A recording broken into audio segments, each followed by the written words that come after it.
You should be headed towards an island off the northern coast. The terrain's pretty rough, so be careful. The island has another island attached to it. Yes, it has several, actually. How irritating. What?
What the?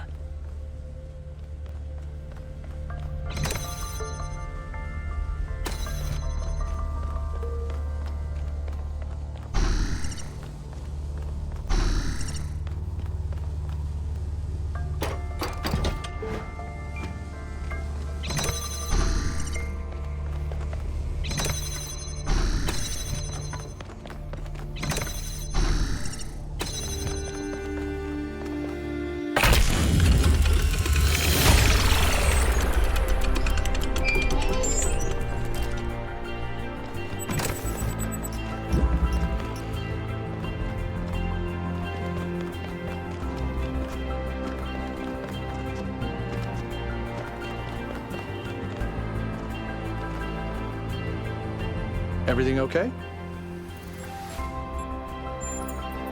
For some reason, we'd convinced ourselves that New Jerusalem wasn't enough, that we needed another city. We thought it would be easier the second time around. All it takes is a little bit of arrogance and a little bit of ignorance, and people die. I sure did. Not as well as Byron, but she was still around when I was born. I remember she came and talked to me after New Alexandria, told me how sorry she was. I never blamed her for that. It wasn't her responsibility.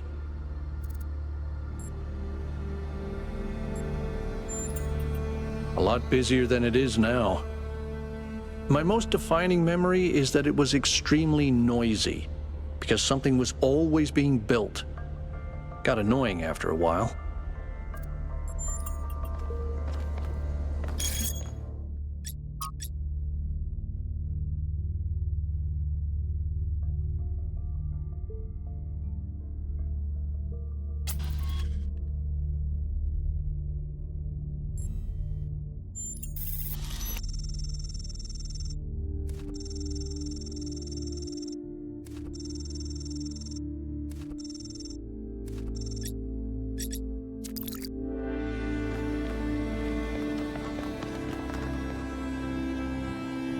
Hey there, 1K.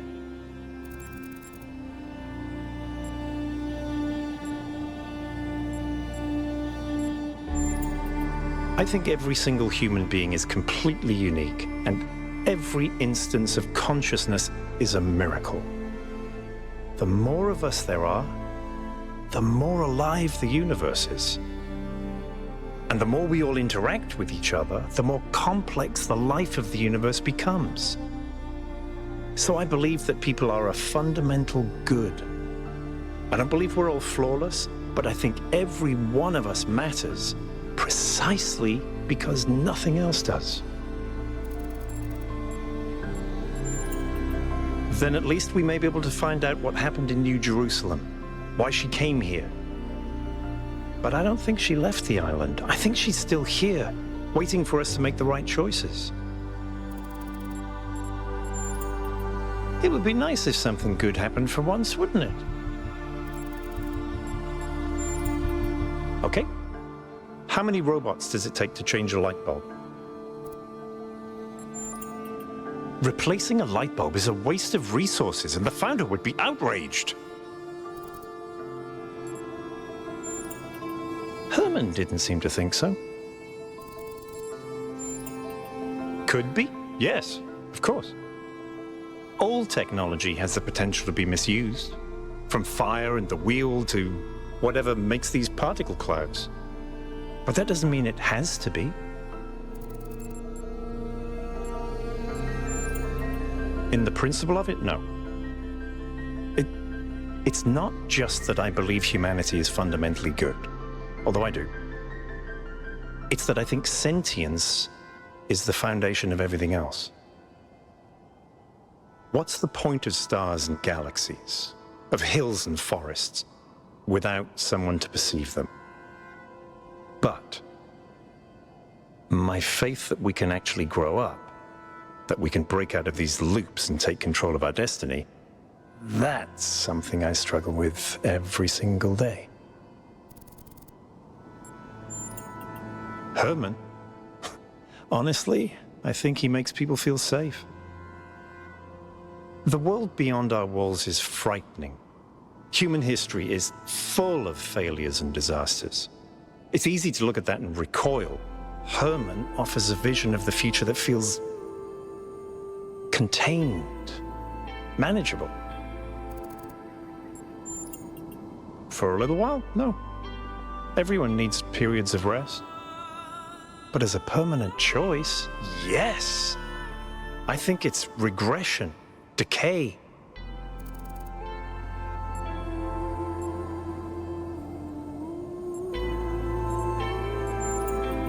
She did, yes.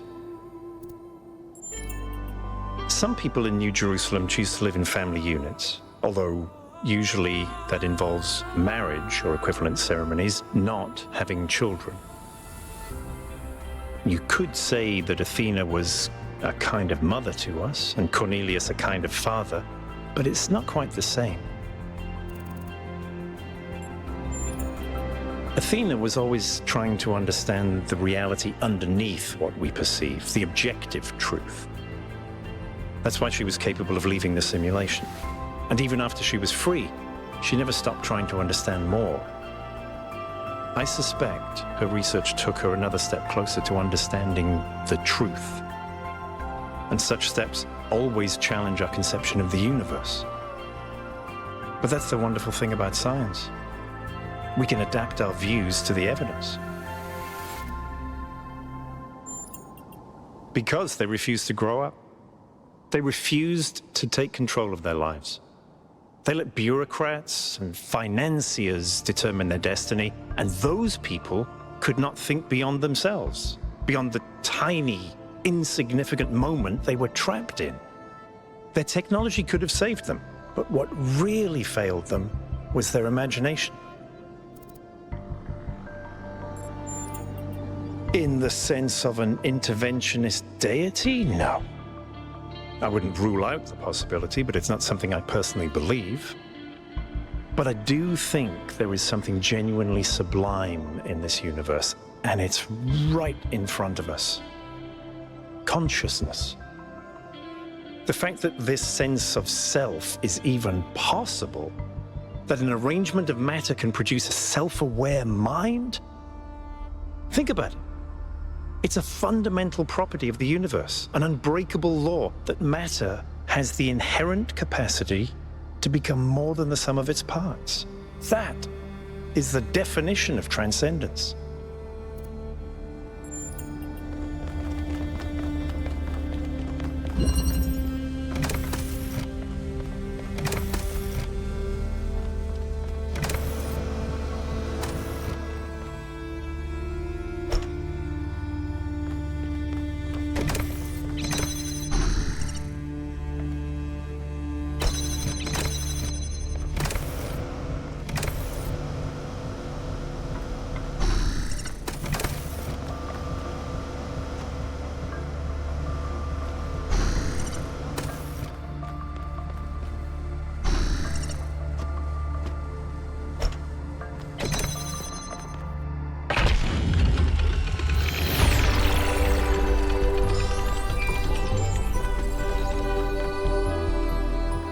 Any further insights on the particle clouds, Melville?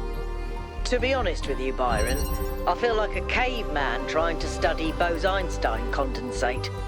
I'm seeing unknown particles whose every property violates the laws of physics, apparently capable of being controlled and recombined into just about anything. It's ridiculous. Maybe someone in New Jerusalem can figure it out. Sure, just give them another 1,000 years.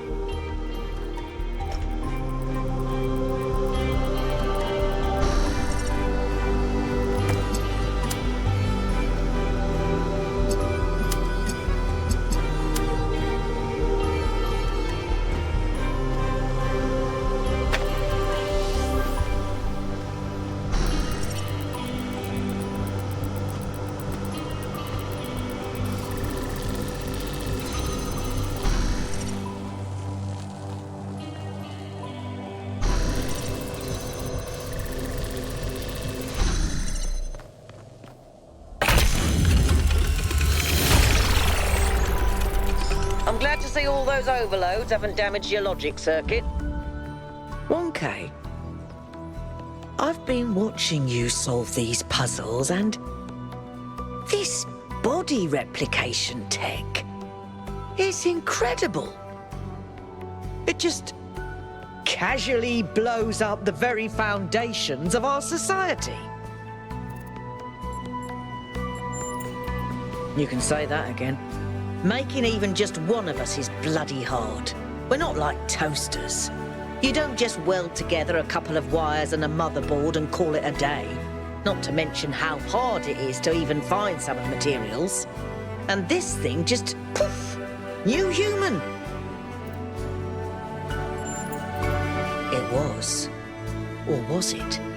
And even if it was, sorry to be heretical, but does it matter? If we can figure out how this works, we can finally, easily create more people. We can grow. We can expand. We can build a real civilization. Isn't that worth pursuing?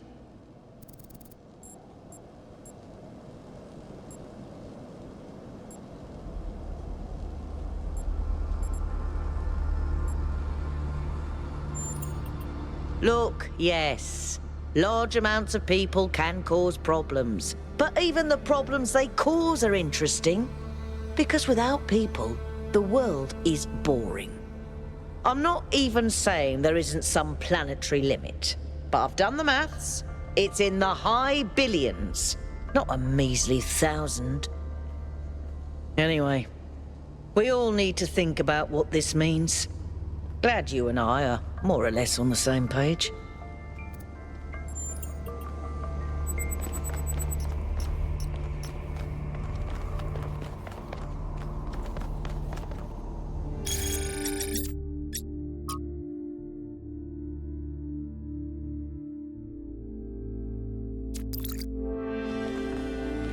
This body replication technology is proof of just how vital this expedition is. We may not know how it works and what its limitations are, but the technology itself isn't even what really matters. What matters is to expand our imagination, to realize that other futures are possible. I'm glad you see it that way too, 1K. After all, the world is better with you in it, isn't it? Yes? Of course I did. She and Cornelius were both there when I was born. Neath was just starting to take over back then, and they were still showing her the ropes. Busy. There was always another problem to solve. Did you know that she never upgraded her body? Always prioritized everyone else. That's the kind of work ethic I wish more people had.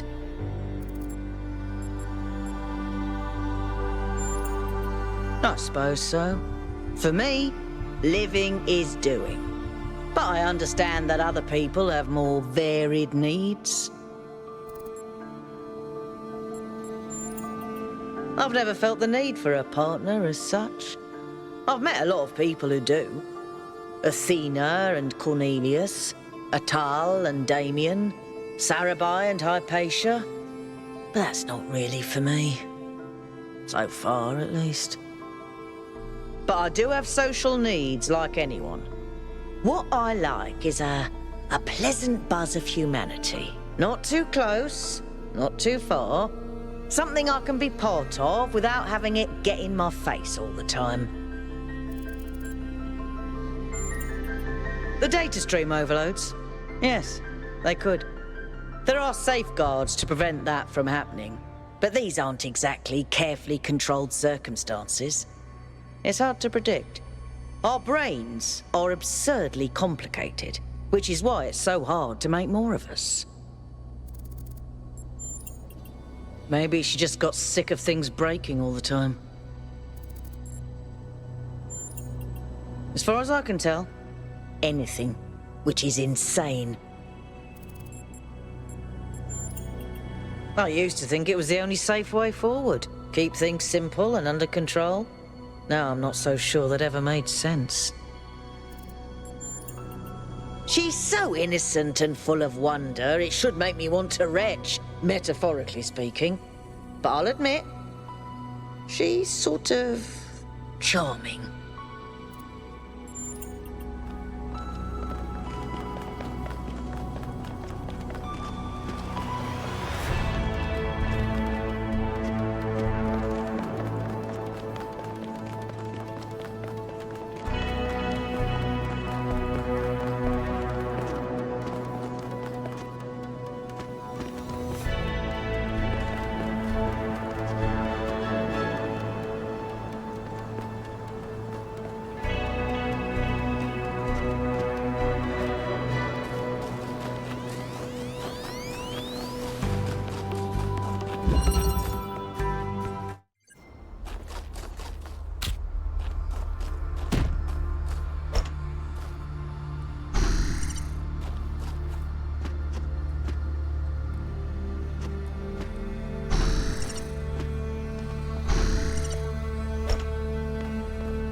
Miranda is the founder's daughter.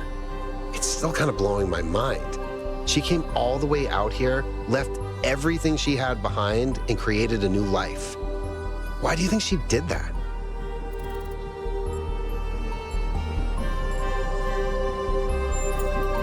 Could be. I know I've felt really lonely, even when I was surrounded by people. Like there's something inside of me that just can't connect. Like there's this deep sadness about the world, about history, about everything. And I don't know how to get over it. Sorry, probably oversharing.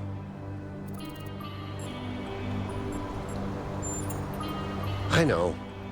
That's why I try to think about the good stuff. I'm always looking for stories about people being decent and heroic because it gives me hope. But the bad stuff, there's a lot of it.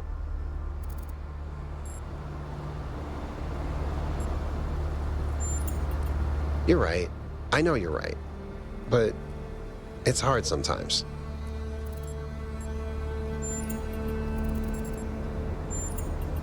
I'm not sure, to be honest. This is all so surreal. Walking around here is so peaceful, but it's also, I don't know. One moment I feel inspired, the next, kind of creeped out. Our ancestors relied heavily on fossil fuels for energy generation, which released a lot of carbon dioxide. This caused the atmosphere to trap more heat, which changed the planet's overall climate. The effect continued even after they were gone, and these low-lying areas were flooded. I've seen a lot of places like that. No, I never did. I would have loved to. Nope. You know, people throw around the word awesome a lot. I probably do it too, but I think what we saw in there is the proper meaning of the word.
We cannot return to the past, but the future can redeem all that has happened.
As we continue exploring the cold northern reaches of the island, the contrast between the harshness of this place and the softness of New Jerusalem becomes more and more pronounced.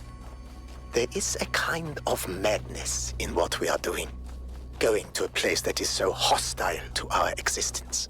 That does not mean there is nothing to love here. There is, in fact, a great beauty, but it is a hateful beauty. A beauty you can only love because there are places that are not like this. And yet, it is precisely this hateful beauty that the people of New Jerusalem fail to see, and so cannot understand their own blessings.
I can't imagine spending years in such a desolate place.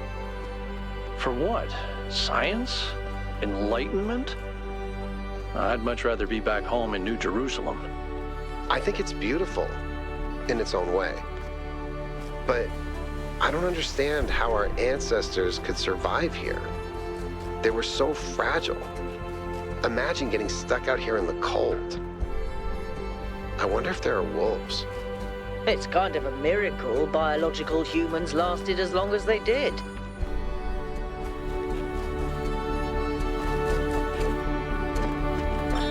To us who have only just begun this journey of philosophy, the world may seem like a mystery that can never be solved.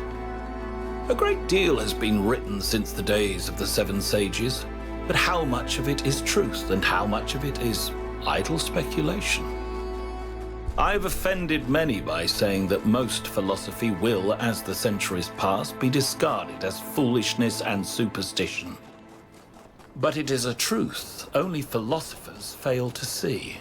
And yet we cannot abandon reason and conclude that we cannot know anything. Rather, we must accept that the journey towards understanding will be long, and our task is to build a foundation for those who will one day arrive at its destination.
If we believe that life is inherently valuable, if we think that other species are worth preserving, and we recognize that most of the universe is barren, then it follows that we have a duty not only to defend life, but to spread it.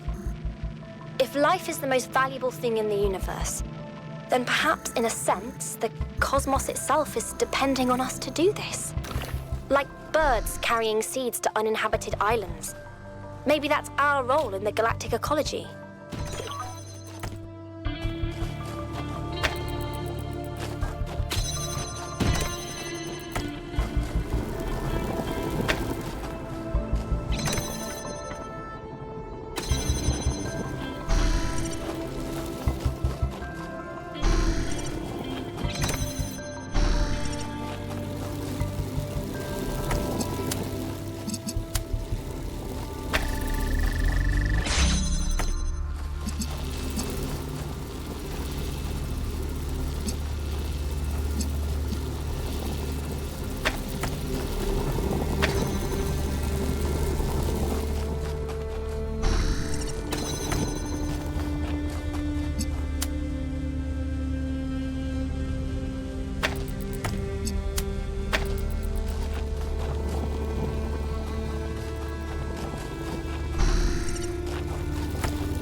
get extremely convoluted.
What can I do for you, 1K?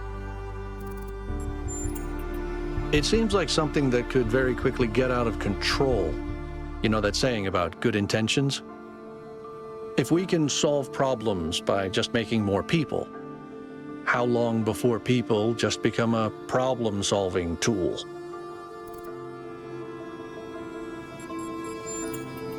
Our ancestors thought they could introduce new species to existing ecosystems, and it never turned out well.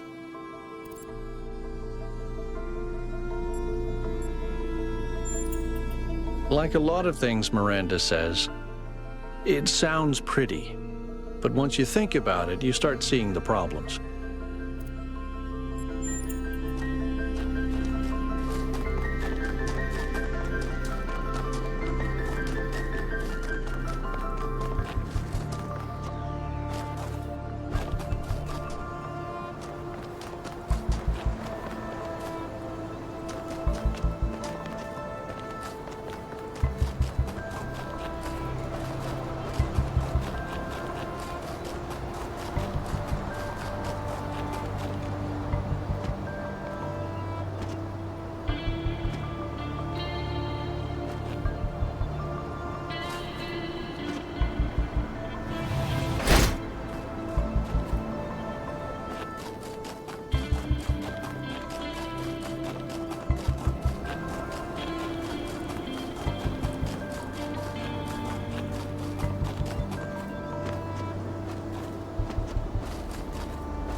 This looks like it has something to do with energy generation. Am I reading this right?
There's an old saying about how, in the end, the sea will claim everything. I have no doubt that this is true. In the long history of the human species, entire regions have disappeared under the waves. Places like Beringia and Doggerland still echo in our cultural memories. But we shouldn't forget that life began in the sea. We are the children of the sea. And it's not through floods and ruin that the sea will claim everything, but through us.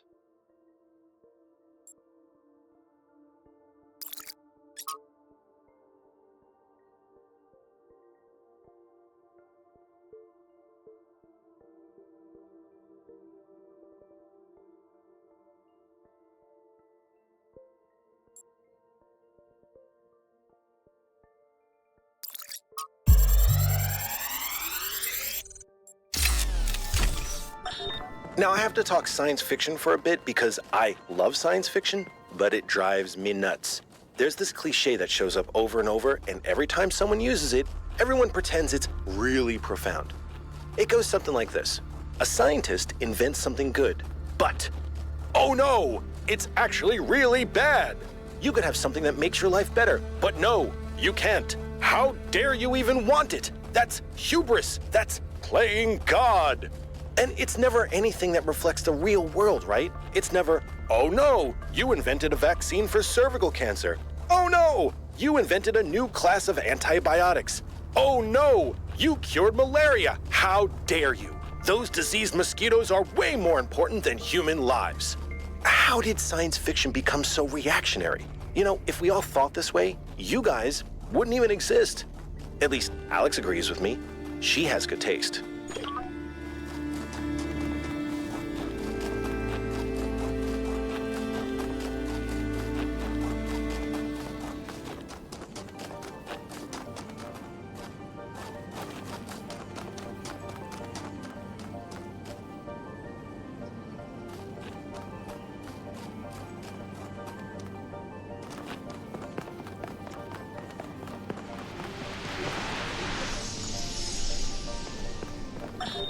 I wonder what it was like when the ancients were still here.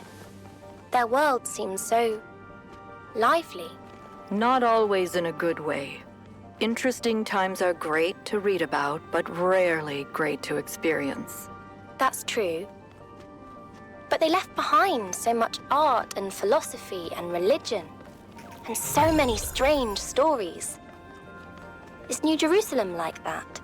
It was, in the beginning.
If the fool persisted in his foolishness, would he become wise?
For tricking the gods to help humankind, Prometheus was punished by being bound to a rock, there to be eternally tormented.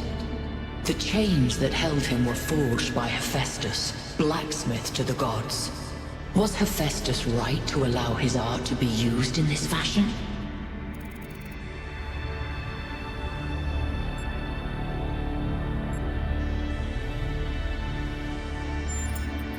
And is Hephaestus therefore absolved of the responsibilities of the Creator?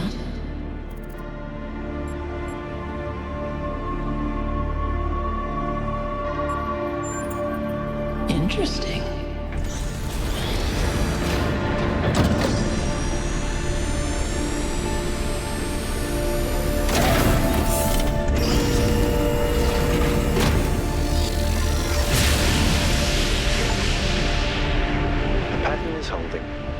Solve the puzzles, enter the town, speak to an entity, turn on the beam.